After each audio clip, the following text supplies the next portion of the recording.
So we're back today, and we will talk about what it takes to start a company, why start a company, why many people fail in initial stages, and we'll try to dig deeper into this, and hopefully you guys will find it useful. So today, my partner, my friend Rodrigo, Yes. we're going to talk about starting a company, why people start companies, what they want to achieve, and we'll try to get as many questions answered. Exactly. So we're gonna start from the beginning, of course. So the beginning. So before the business. Yes. So opening. So before we talk about business, who was Alex before any of this? So where did you came from? What Yes. were you trying to prove? Yes. So where did I come from? I'm an immigrant, right? I came here from Ukraine by the way of Israel, and I came here in the year of 2000, exactly for the new millennium, and I was just learning English the first year. I went to university. I went to kind of community college. I went to university, so my English sucked. I didn't know anybody here. I couldn't work. So it was like really 2-3 years, kind of like rough years, finding myself. I feel you're talking, and I feel I'm in the same, in the same shoes, man. In the same shoes. So Rodrigo came here 4 years ago, right? 4 years ago. 4 years Yes, ago. 4 years ago. The story repeats itself. I think being an immigrant, you can't escape it. It is. It's unpredictable. It's tough, mentally tough, financially tough. Yeah. It's a big decision. So I came here as an immigrant. Yeah. I went to university, but I really didn't know what I was gonna do. I was kind of lost. I tried corporate jobs. I hated them. I worked in a bank for about a year and a half. It really, mentally almost killed me. I just hated the routine, the politics. You come in the office at 8 o'clock or 8:30. You leave at 5, 6, 7. How long? You do a lot of stupid work, monotonous work that just redo. And it's all important about your boss liking you. Your boss's boss liking you, and just a lot of kissing ass. Kissing ass. Kissing yes. ass. That's what a it new is. word that I learned. And I hated it. Okay. Yeah. So and actually because it was not you, right? You were doing it something was that not was me, but I didn't know what I wanted to do, so I was kind of lost. I was frustrated. I was anxious, and I already was married at that time. I was in my late 20s. I was 28, 29, and I was just like, how I'm going to support my family. You already have kids, right? No, I didn't have kids. Not didn't kids, have kids. yeah. Just married. Thinking about how I'm going to support my wife, how I'm going to pay rent, and all that stuff. So I think that's a good hook, because when you think back to where you started, Yeah. what was the one thing you were most afraid of? Wow, that's a good one. I think I was very afraid of repeating my parents' life. And my parents' life, they were very educated, highly educated, but they were not good with their finances. They could not pay bills on time. Didn't understand what happens when you don't pay your credit card balance. So they don't have loan, control about nothing. no about control. finance. Okay. So as I was growing up, my life was a tumult, like a constant, parents arguing about money, no money, no money, money. So I grew up with this feeling that the lack of money, that's kind of the default. So I'm not sure if other people can relate to that, but I think a lot of other people grow with this kind of, they learn from their parents, basically be anxious about money. Oh, money's not going to be enough. Money's going to run out. And I think it really, that's kind of the feeling that I was raised with. So maybe you could explain why you try to do some jobs that even is not good for you. You try to do a job because maybe you think it's safe for you, right? 100%. My parents, I think like many other parents, raised the following thing: is go to school, get good grades, go to university, get even better grades there, then get the best job you can, and just climb the corporate ladder. That was the plan, and that's what did happen to them. They tried. Sometimes they were laid off, this and that, but that's the model they followed. And I think it worked very well for baby boomers, like my parents born in the 50s. But for our generation, I don't think it works. It works anymore, and for sure not for our kids' generation. For somebody in their 20s. Yeah, but you think you have something similar in US than where you came from? For sure, I think it's interconnected. Right? It's interconnected. Maybe some nuances, But look, I have family in Germany. I have family in Israel. I have family in Russia. I have family in Brazil. And I see it's the same patterns there. The old recipe doesn't work anymore. Okay, so you think you most afraid was about? I was repeating my parents' life, always Yes. leaking with fighting about money, living with lack, being stressed out.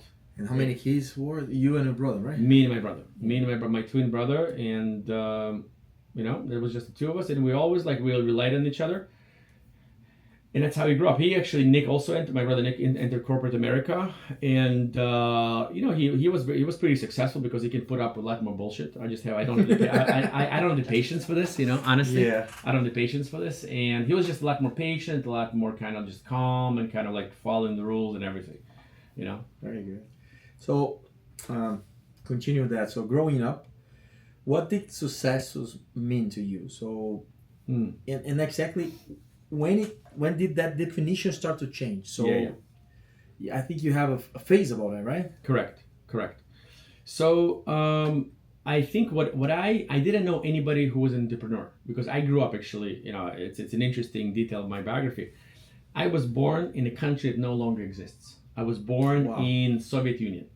And in Soviet Union, it was a communist country, and maybe it's hard for people to relate, but basically everything was owned by the government. Everything. All the factories, all the universities, all the companies, whatever they were, everything was owned by the government. And basically I never met anybody growing up who was an entrepreneur. I never been a business owner because that didn't exist. So I lived in there until I was 9 years old. And then I moved to Israel. My parents followed when the country collapsed. My mom is Jewish, so we left to Israel. There, I saw some people kind of selling things in the shops, but I was looked at them really uneducated. Did I want to be this? No, I wanted to be a computer programmer or some financial guy or a professor. That was my dream. That's what I wanted to become. Do you have a lot of memories about this period? Because I heard a lot of histories about the supermarket, how it works. Not a lot of things. In Soviet Union? Yes. Oh yeah. Well, back then, so back then we had very few options. But again, it was already starting to change. So in the late 80s, the Soviet Union was falling apart, and people started bringing stuff from overseas, from other communist countries in Europe, so Poland, Hungary, maybe some from Germany. So we started having a little bit of products, but not too much. You would go there, it'd be 3 types of bread, 2 types of milk, 3 types of cheese, maybe 4 types. Depends. Maybe it was St. Petersburg where I grew up, so we had enough food. We never went starving, so that's at least in the big cities. It's a misconception. Nobody was starving there, as far as I'm aware. But the choice was limited. It's not like in America you come there 50 different types of cereal, right? So, but other than that, it was a good childhood. It was safe. It was good. To me, I grew up very well. I didn't see people who were drug addicts. I was not abused. Physically, it was a lot of fighting in school, but other than that, it was a good childhood.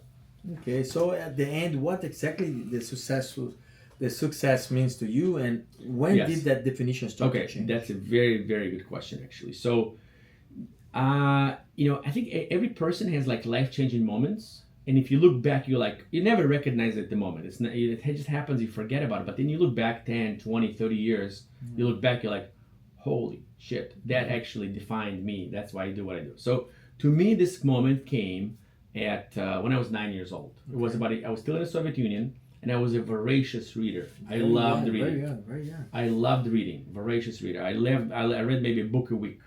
So I would skip school, pretend to be sick. I would stay home reading. So I would finish maybe 50, 60, 70 books a year. Wow.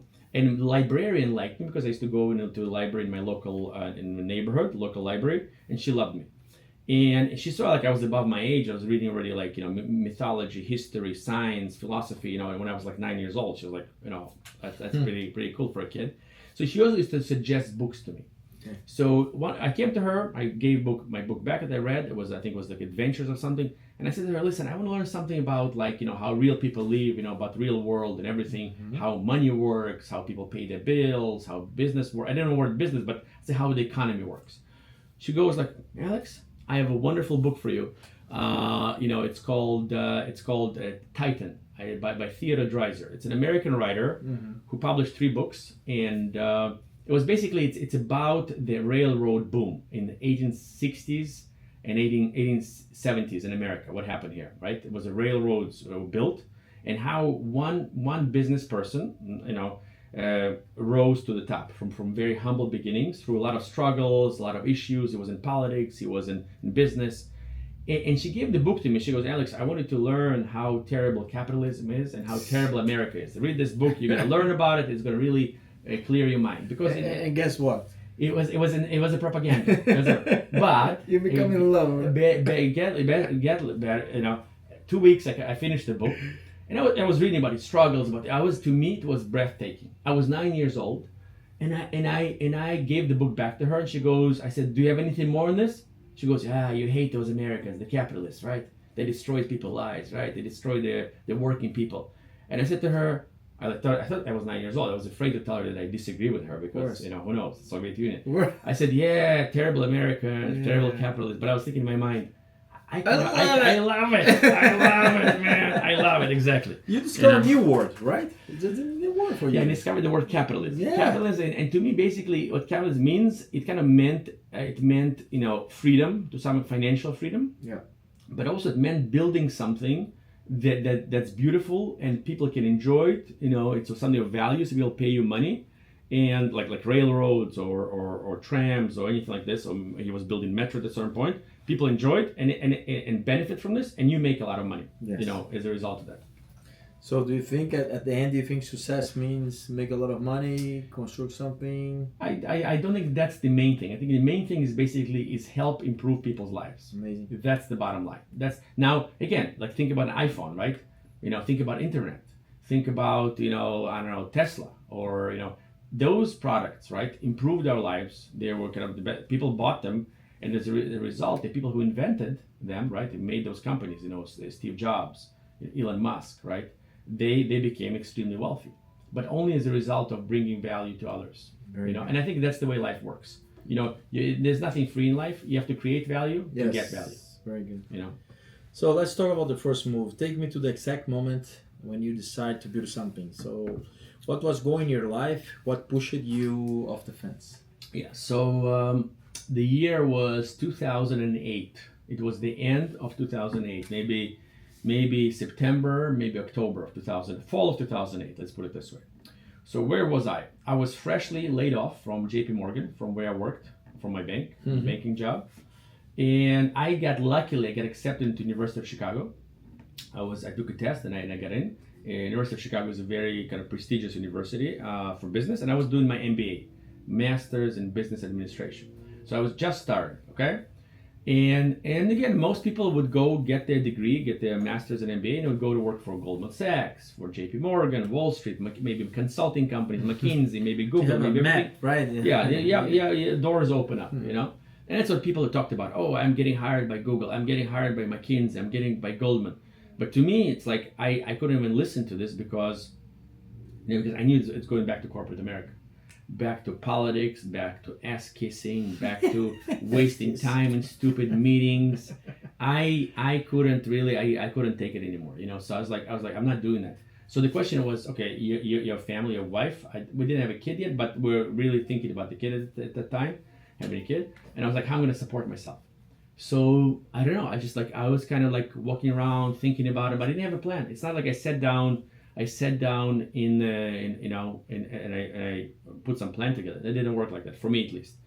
I started going a lot to the nature. I started going to the beach. I started going to the forest. And I just kind of talking to myself, and I said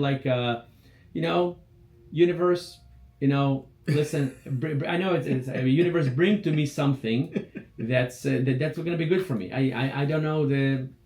One thing that that you don't want to go to the corporate. Yes, one thing I knew this, but I don't want to think negative. I think positive. Like bring me something that's going to be positive and beneficial for me, And then a financial crisis happened. It was not beneficial for anybody. But what it is, during the crisis, I recognized opportunity. I saw basically real estate being devalued by 30, 40, 50%.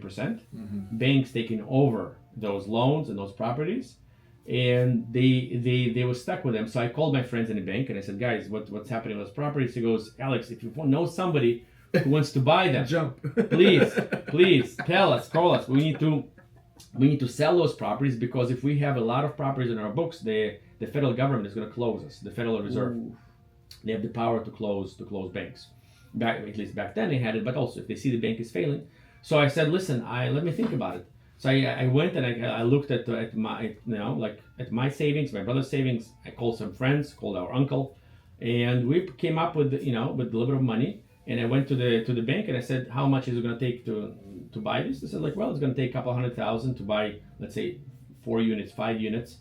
And that's how it started. So we agreed on a deal. Those units needs to be fixed. So my brother took care of construction and he learned the construction.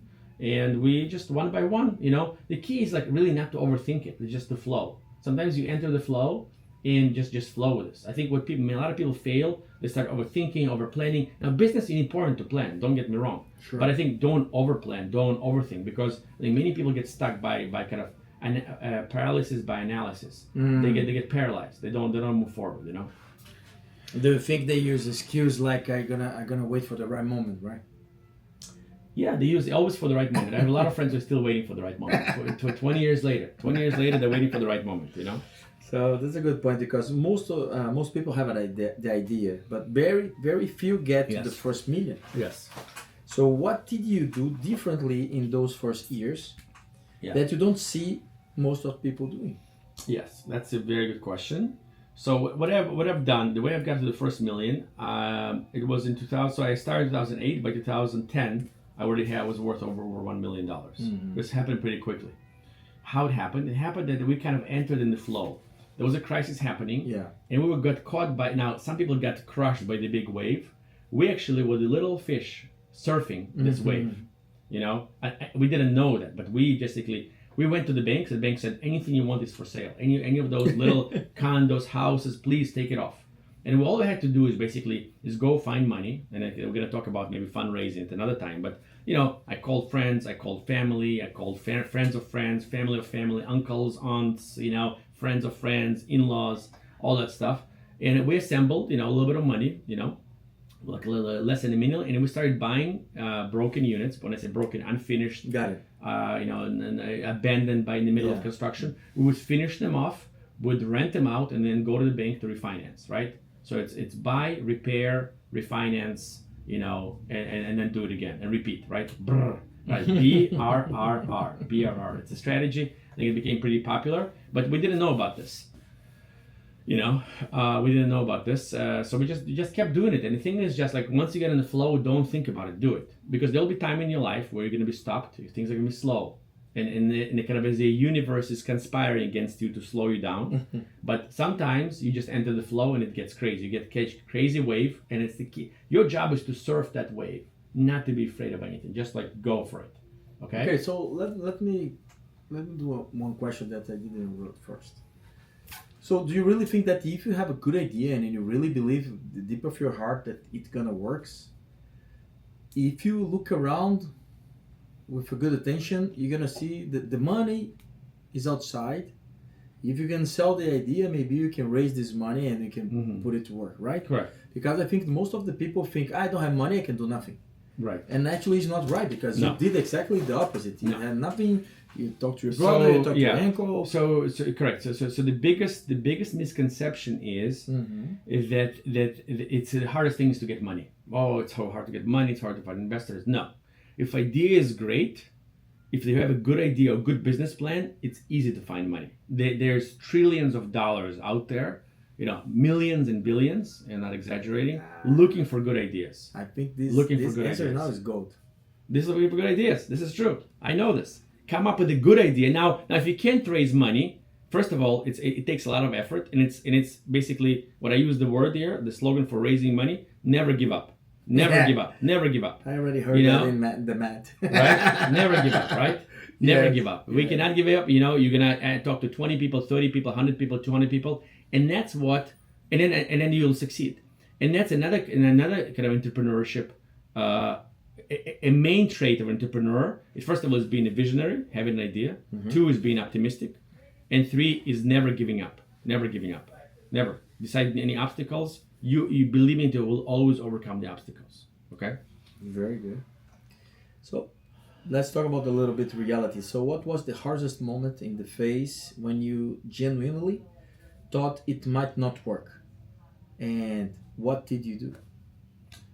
Because it happened, right? Yes, during this journey, you start to ask yourself, right? Yes. Right. So be very honest. Open your heart, because 100%. maybe people try to listen you, And okay, everything's running for this guy. No. Everything run well, and No. we know that's not true. No, it was not true. It was not true. I will give you two cases, and I'll tell you how they worked out. And I'm going to be 100% honest, because my goal is to teach people to learn from my mistakes and my successes. Yes. And trust me, I made a lot of mistakes. I still make them. So I'll tell you two cases. Number one is when we're buying our first self-storage, right? We decided to start buying self-storage because I liked the business. I worked for a guy in college, and we found a little self-storage not too far from us near Chicago.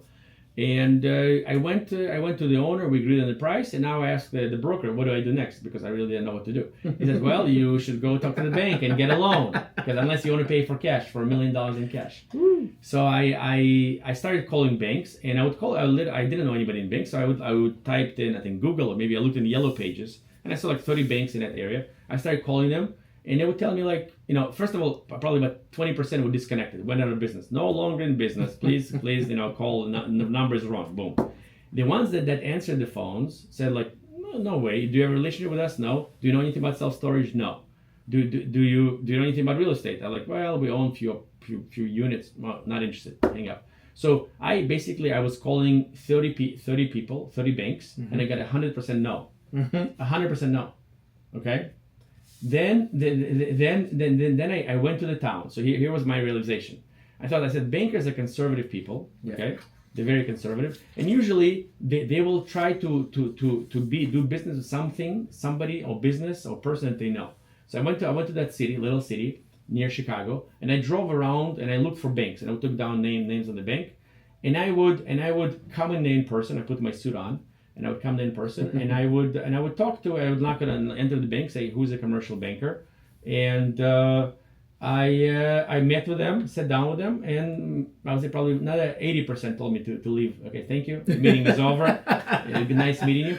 But drink some coffee and go, please. Yeah, come back. Please. You can have free shitty coffee. It's in the bank from yesterday, And what happened was one of the bankers finally came out, and I said to him, like, I'm planning to buy this self-storage. It's located on the street. He goes, yeah, I know this storage. I store there. I've been a client there for 10 years. It's a good business. I'm like, yeah. So he says, like, well, I'm planning to buy it. He says, okay, come to my office. Let's talk about it. So he analyzed it. He sat down with me, asked me what I'm planning to do. I had a plan, and he said, okay, I think it can work out.